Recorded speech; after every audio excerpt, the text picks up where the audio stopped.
Bonsoir tout le monde, j'espère que vous allez bien, je sais que vous allez chaudement bien, avec ces températures caniculaires, cet été 2022 particulièrement difficile et compliqué.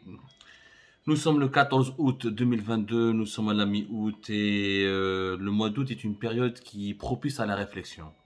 Comme beaucoup de choses, beaucoup d'activités sont à l'arrêt, comme il y a des congés, la période des vacances et des congés, comme souvent, c'est la période qui nous permet d'avoir du recul pour réfléchir sur nous-mêmes et pour réfléchir sur la situation générale de notre pays. Et ben, un axe quand même, une réflexion plutôt, s'impose. Une thématique importante s'impose. La situation économique de notre pays, et pourtant, le pays est en train de gagner, est censé en tout cas, commencer à gagner beaucoup d'argent. Depuis le début de cette année 2022, le baril du pétrole est au-delà de 100 dollars. Est au-delà de 100 dollars. Et l'État algérien a gagné beaucoup d'argent, a commencé à gagner de l'argent, a amélioré ses finances depuis depuis le dernier trimestre, ou les deux derniers trimestres de l'année 2021. L'argent qui rentre, mais tant on ne le voit pas. Il dort, on a l'impression que cet argent qui rentre, il dort dans les caisses de l'État. En tout cas, il n'est pas utilisé pour améliorer la situation économique de notre pays. Les investissements, alors que les recettes, les recettes du trésor public et de l'État algérien augmentent. Alors, la Banque mondiale, elle a fait un dernier rapport consacré à la situation économique et financière de l'Algérie. C'est un rapport qui date du 3 août dernier, le 3 août 2022. La Banque mondiale a fait une analyse très intéressante concernant ce qu'on appelle l'investissement public. En Algérie, c'est encore plus vrai, mais dans le monde entier, les États ont le rôle de régulateur. C'est-à-dire ils sont en train de veiller, ils ont pour mission de veiller sur le respect des règles qui permettent à ce que l'économie fonctionne sainement et dans le cas de la concurrence loyale. Quand il y a des crises, les États deviennent des acteurs économiques. Ils doivent investir, ils deviennent des investisseurs. L'État injecte de l'argent dans l'économie en finançant des projets, des méga-projets, en prêtant à des entreprises, en prêtant aux banques, pour permettre à l'économie de respirer, de sortir d'une situation de crise financière. En Algérie, l'État a toujours été investisseur. Avant même sans qu'il y ait une crise, l'État est un acteur économique important. Le secteur public, donc c'est l'État, c'est les entreprises qui appartiennent à l'État, le patrimoine de l'État, les hydrocarbures sont gérés par l'État, Sonatrach est une compagnie étatique. L'État algérien est un acteur économique très important. L'économie nationale, donc 60 à 70% de l'économie nationale, elle est directement ou indirectement liée à des actions de l'État. Sauf que l'État algérien n'investit plus. Mais l'État algérien n'investit plus. La preuve. Comme quelques chiffres. Les hausses, les recettes. On va s'intéresser aux recettes. Les recettes budgétaires de l'État algérien ont augmenté de 17% en 2021. Ça, c'est le rapport de la Banque mondiale qui le reconnaît lui-même. Les recettes des hydrocarbures, ou les recettes des exportations des hydrocarbures ont augmenté de 36%. Grâce à l'augmentation des prix des cours mondiaux des hydrocarbures. Donc, les recettes budgétaires ont augmenté de 17%, les recettes des hydrocarbures ont augmenté de 36%, mais qui trouve les dépenses publiques, ils ont augmenté uniquement de 7,6%. Il y a uniquement les dépenses courantes qui ont augmenté de 8,7%, et les transferts courants qui ont augmenté de 18%. Les transferts courants, dépenses courantes, c'est essentiellement des dépenses de fonctionnement. Les dépenses publiques pour les investissements, ce qu'on appelle dans le jargon des finances publiques, les dépenses d'équipement, c'est-à-dire ce que l'État consacre comme argent pour financer des investissements, des projets d'investissement. Construire des nouvelles routes, des nouvelles autoroutes, des nouveaux logements, des nouvelles écoles, des nouvelles villes, construire de nouvelles usines, s'impliquer dans le lancement d'un projet économique, financer des sociétés, donner des prêts à des sociétés. Les équipements, c'est surtout la construction d'infrastructures. Parce qu'un État, comment il relance l'économie nationale? Comment un État relance son économie? Ou il relance l'économie de son pays? En construisant des nouvelles infrastructures. Quand tu construis des nouveaux ponts, des nouvelles routes, des nouvelles villes, des nouveaux aéroports, des nouveaux stades de football, des nouveaux complexes sportifs, quand tu lances la construction de ces infrastructures, tu permets aux entreprises locales, nationales, de participer à la construction de ces infrastructures et de gagner de nouveaux marchés. C'est ce qui permet à ces entreprises de gagner de l'argent, de payer des employés et ensuite de payer des impôts et de remplir donc le trésor public avec de nouvelles recettes fiscales. C'est comme ça qu'un État participe. Dans toutes les situations de crise, les États interviennent en finançant l'économie. Ou c'est des financements monétaires, c'est-à-dire c'est l'État qui donne des crédits bancaires aux entreprises pour qu'elles puissent investir, ou par le lancement de grands chantiers, de nouveaux méga-projets, de nouvelles infrastructures pour permettre au pays de se moderniser et aux entreprises nationales de profiter de ces nouveaux marchés publics. En Algérie, les dépenses consacrées aux équipements ont augmenté uniquement de 4,8% en 2021.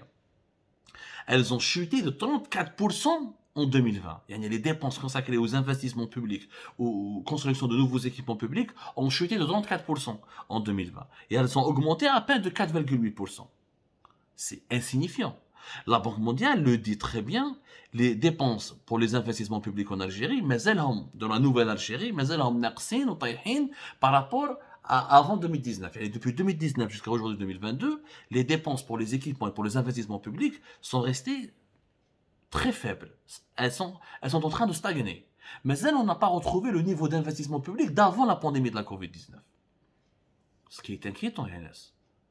والدراهم اللي راهم يدخلوا صح هذو لي ريسيت اللي دخلوا في 2021 les 17% supplémentaires de recettes budgétaires les 36% supplémentaires de recettes des hydrocarbures وين راهم يروحوا انا نقولها لكم وين راهم يروحوا راهم يروحوا عند الدولة les dirigeants algériens qui financent leur train de vie les dépenses de fonctionnement sont toujours supérieures aux dépenses des investissements et là on a نشوفوا بلي l'État algérien devient égoïste et égocentrique et au lieu de développer l'économie nationale, est en train juste d'améliorer son train de vie.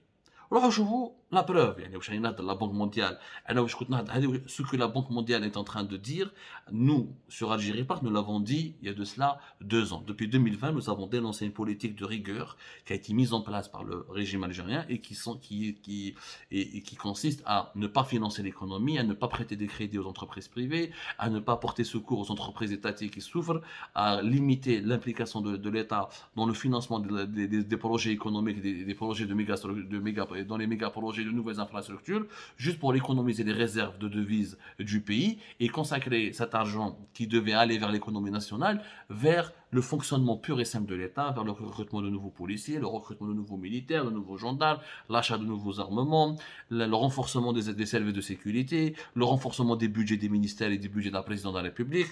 Et nous l'avons dénoncé à maintes reprises. Depuis 2020, nous en parlons. Depuis 2020, la nouvelle Algérie, les actuels dirigeants de la nouvelle Algérie n'ont pas de stratégie à long terme, ni à court terme, ni à moyen terme pour redresser le pays, pour améliorer la situation économique et financière de notre pays. Ils n'ont pas de stratégie. La preuve, quand l'argent rentre, il ne sort pas au profit de l'économie nationale, mais il est uniquement dépensé pour le fonctionnement pur et simple de l'État, pour le train de vie des dirigeants, pour augmenter les salaires des fonctionnaires, recruter davantage de fonctionnaires, augmenter les budgets du fonctionnement des ministères et des institutions de l'État, etc. La loi de finances complémentaire le confirme. D'ailleurs, la preuve, les recettes budgétaires vont augmenter, d'après les prévisions de la loi de finances complémentaires 2022, jusqu'à 7 000 milliards de dinars.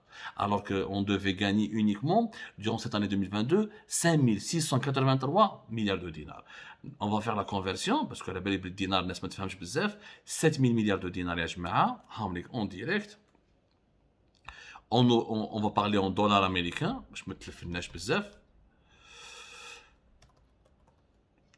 En euros, déjà, c'est 47 milliards c'est plus de 40 milliards d'euros. En dollars américains, c'est pratiquement 50 milliards de dollars. C'est 49,49 milliards. C'est l'équivalent de 49 milliards de dollars.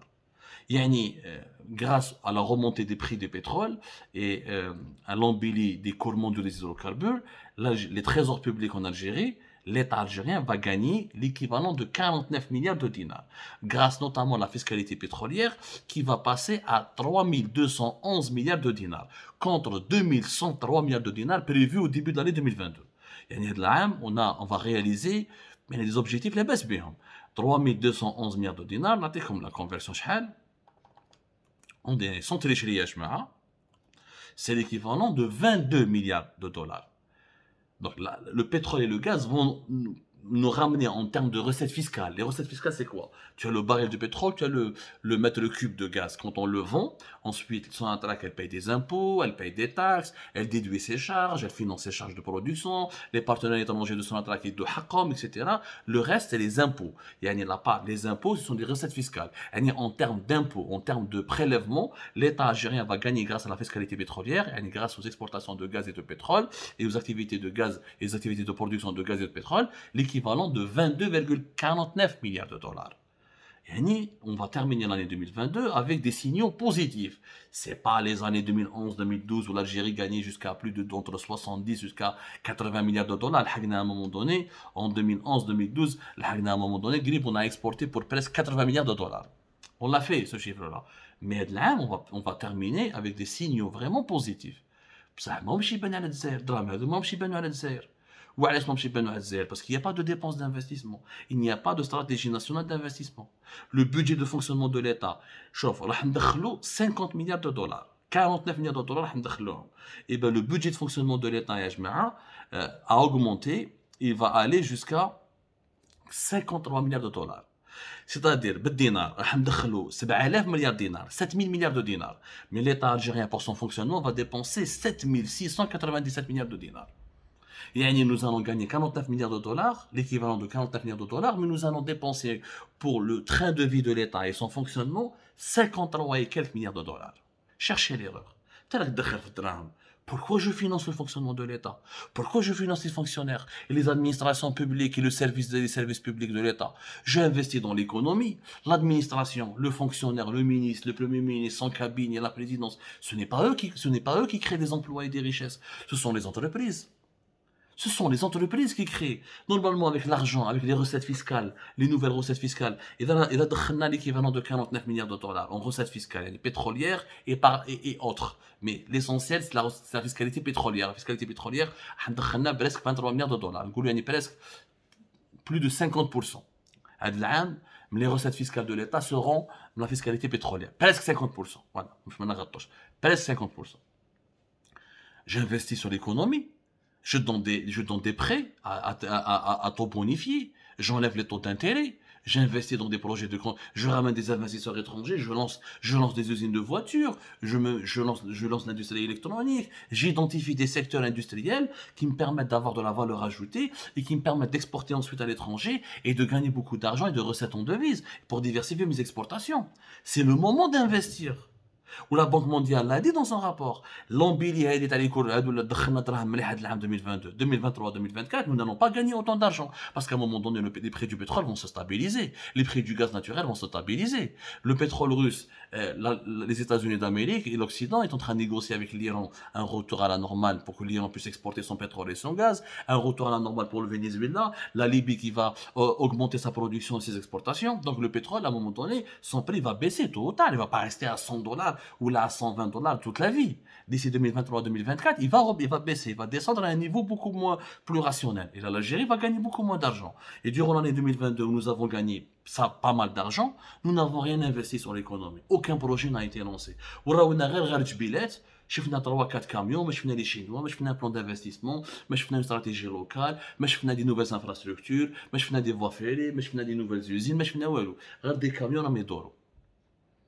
C'est une grave erreur. L'argent qui rentre en ce moment, les dirigeants algériens sont en train de le consacrer pour leur gueule d'abord. Leur gueule d'abord avant de penser à l'intérêt général de notre pays et au développement de notre économie. C'est une grave erreur. Ce sont des chiffres qui parlent d'eux-mêmes. Quand un régime donne plus d'argent à son fonctionnement qu'au développement économique de son pays, qu'aux investissements économiques et dans les nouvelles infrastructures de son pays, c'est un régime qui se contrefout du développement économique de son pays, qui se contrefout de l'avenir des générations futures. Ce n'est pas le fonctionnement de l'État qui assure l'avenir de nos enfants, de nos petits-enfants. C'est la création de nouveaux emplois et la création de nouvelles richesses. Nous reviendrons, Inch'Allah, sur ce sujet avec beaucoup plus de détails et des analyses beaucoup plus approfondies. Merci, Khawti, de nous avoir suivis et bonne soirée.